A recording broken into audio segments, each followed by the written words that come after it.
Good evening and welcome once again to Live at 5 with me, Rachel Horn. Thanks for tuning in. And today I'm joined by Kate Fox, who is the lead singer of the Freestyle Funk Collective, and also by Steve Pitt from the Cellars, our resident filler-inner of information of stuff that happens musically around Portsmouth and other things. Hello guys. Hello. Afternoon. Welcome to Live at... That was a mouthful. Well it's done. A bit like you did very well. Funk Collective. I didn't think I was going to get that right. Welcome Kate, how are you doing? I'm very well, I'm good. Yeah. Good, nice to be here, yeah. Thank you. Really. So Kate, you're a singer. You're Yes. originally a classically trained singer. Yes, yeah. And you were brought up down in Devon, is that right? I was, yeah. Beautiful part of the It's world. beautiful down there. Yeah, apart from, obviously, when you grow up down there, you always want to leave, don't you? Because it's so peaceful, isn't it? It's like, you don't want to be chilled when you're a kid, do you? Yeah, exactly. Yeah. Well, it's I had slightly older parents, so so we lived sort of in an older area of Devon, and so I just wanted to go out partying and things. So is that where the musical idea came from? You thought, if I can gig, I can get away. Yeah. Well, I've got a very musical family, so what do the other? My dad. And his side of the family are all Salvation Army guys. So my dad and my granddad and my dad and all his brothers, all sort of play some sort of instrument. Do you think that was quite a sort of an influence for you? Massive influence, yeah. And what age did you start singing? Well, my mum obviously says I could sing before I could talk, and I used to grab anything that looked like a microphone, which obviously could have been embarrassing. Hairbrush. Yeah. But yeah, I used to sing constantly, and then when I was old enough, my mum said, "Right, do you want some singing lessons?" And I kind of went, "Yeah, all right then," and that's how sort of. Did you find that you'd already sort of started having your own voice before you went to get classically trained? Yeah, I think it was very raw, and I could definitely sing. I think obviously I teach as well.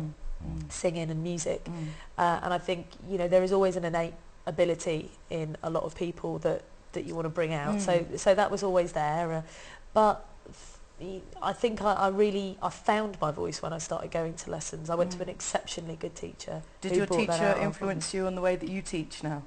Yeah, definitely. Yeah, it's amazing, isn't it? She never gave me a compliment once, and I know she never. She did the same. Yeah, she didn't ever give me a compliment, not once. Apart from when I was going off to university, she turned around and she said, she said it in front of a lot of people. When you're one of the best singers I've ever worked with, and it was so moving that I nearly broke down. But I'd been with her for years and years and years, and she was a phenomenal teacher. Do you find that your voice changed after that? Because you sort of went from classical music into doing more sort of soul? Or Yeah, well, I'd always been interested in jazz and soul and funk music and dance music as well, and and also musicals. So that was a big influence. Right. And although I loved sort of the operatic side, I didn't love it enough. And I loved to dance with my music, and I loved to. Because you were involved with a band, KLF. Way back. Oh yeah, well no, yeah, I was involved with a guy called Jimmy Coulty. Oh, it sounds awful. He was. I worked with Jimmy Coulty. I worked with Jimmy Coulty, who's one half of KLF, who are probably the most famous for burning £1 million. Actually, that's what they did as an artistic statement, which my mother once asked him about. And what did he say? Well, she actually said, were drugs involved? And he went, no. She said, that's even worse. So she was great. She really told him off for it. But did they regret that? Oh yes, that's the question. Yeah. Well, it was all an artistic statement. They said, we've burnt this £1 million, so it's supposed to be like this wonderful. They went to an art gallery and said, how much would you take for this is £1 million in ash, we've had it scientifically verified, and the guy at the gallery turned around, I'll give you 45 grand for it. Really? They thought they'd make money. I think that's what they thought. That's terrible. So yeah, awful. Oh, huge, yes. Yeah. Walk out going, that was your idea. No, it was definitely your idea. But no, I think Bill Drummond, who I didn't meet, I think he went off to do more stuff, but I kind of did a lot of stuff with Jimmy, who lives in Devon, sort of excluded, drives around a tank. Really? As well, yeah. It's an awesome, ruining awesome all guy. that peacefulness.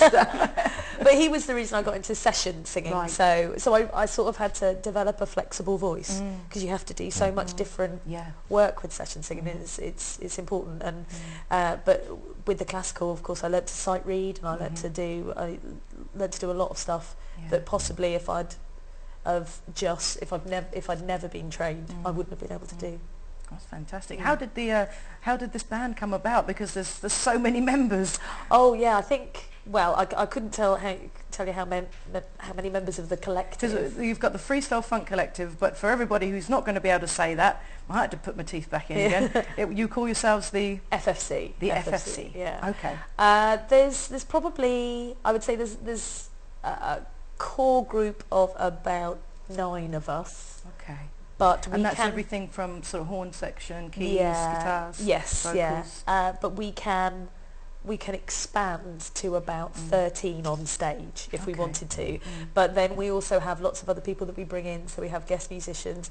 If certain members of the band can't do certain gigs, we have a very large collective base, and it's musicians who dig the same thing. It just keeps it fresh all the time. It must be amazing to be able to, right. you know, each time you've got somebody else bringing something new to the particularly to the if it's drummers or guitarists or things like that. Any soloing instrument, it's wonderful, and it's wonderful to hear somebody for the first time as well. That if you've invited up and they solo and you go, oh, brilliant, fantastic, that was great, you know, and it does. So there was original members to begin with. So it was yourself. Yeah, it was myself and Dan Franks. We met up in university in Manchester, right? And we got on very well, but we lost touch. Actually, he went on to the ships. There was a bit of a fluke that happened. Yeah, and we met each other. I was working in a coffee shop down here. We'd moved down here just because I wanted to come back down south and be next to the sea. And it is lovely down here, isn't it? It is a beautiful day today. It's absolutely fantastic. And we met each other. I was working in a coffee shop. He walked in for coffee. How bizarre! It was just like, oh wow, you know. So it was a complete fluke. And from that, there was another fella called Ash. He's gone off to be a pilot now. So we've sort of, you know, the band has rejigged as it were. Johnny Griffiths, who is a name to watch, I think, particularly in jazz circles. Saxophone. Yeah, he's a saxophonist. He was sort of, I think he was 16, 17 when he started with the band. Did you find him? Did you discover him? No. I think he was just a friend of a friend or something like that, or a pupil of somebody. Yeah. And he came along and he stayed with the band till he then went off to university. And he's now a professional musician in London. He makes his living out of being a session musician. That's what everybody wants to do. Off to the smoke, and there they are making their way. He's gonna. I think in terms of jazz, I think he's going to be a name that we should listen out for because he's huge. So your band then, what, you know, within your band, what sort of music would you do? Say you're going to go out and you're going to do a set. So, you know, for some of the viewers who might not know what funk is, because well, they might not. James Brown's the godfather, and that's what you got. I mean, they always said he was the godfather of soul, but he wasn't. He was the godfather of funk. That was what he was. And soul is sort of the Motown. What was it you said earlier? Funk is below the hips. Funk is always from the hips. Always from the hips. Right. Yeah. You see lots of people at you know, sort of raves. I'm going to show my age now. But don't worry, we both know what you're talking about. Yeah, throw in some shapes. But I always thought that's always from, you know, up above the waist. Whereas funk's always a bit of a grind. It's always from the hips. So what sort of songs would you do in your sets? So you're talking about sort of Aretha Franklin, James Brown. We do so many Stevie Wonder songs that you could call us a cover band. Aretha Franklin and Stevie Wonder, but musically just but great they're feel-good amazing, music. aren't they? Yeah, absolutely. Yeah, phenomenal. And yes, we do a lot of Stevie. We do a lot of Aretha.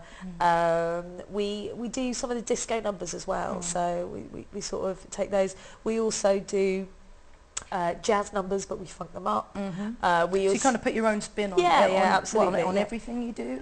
Yeah, well, if it's me singing, it's always my spin. So make it your own. Yeah, but that's what we like to do. We like to sort of play around with songs and things, which is fun. Because if you're not doing original material all the time, then you've got to make stuff creatively interesting. You do original music as well, though. Yeah, but it's more recorded, so you can. you know, you can find that probably on our Facebook. Because you're on the website, and if people want to catch you, how do they catch you? It's freestylefunkcollective.com, and on that page you get loads. And you're going to be on there twittering people? Yes, you've got Twitter. You can actually access our Twitter from our website as well, and Facebook as well. So at Freestyle Funk, if you want to follow us. And you're going to have a few gigs coming up as well in the pipeline? Yeah, we've got Band in the Barn, which is the 18th of June. Okay. I hopefully got that right. 18th of June. If not, they can make sure they've got it right on your website. Check Band in the Barn, which is going to be a great night. I think it's a tenner a ticket, but it's a charity gig. It's going to be huge. It's fantastic, and you'll probably see all 30 members on there. So if you want to catch us when we're big, that's the a lot of people. Other people in the band, are they teachers as well? Or yeah. A lot of us sort of teach as well. I'm trying to think whether anybody doesn't teach. No, that's, you know, wow. That's a good indication. It is, yeah. But it's great, and you learn. What do you when feel, teach. you know, sort of from a teaching perspective about sort of up and coming people now? You know, they're learning. How do you put across your sort of teaching, because you're an independent teacher?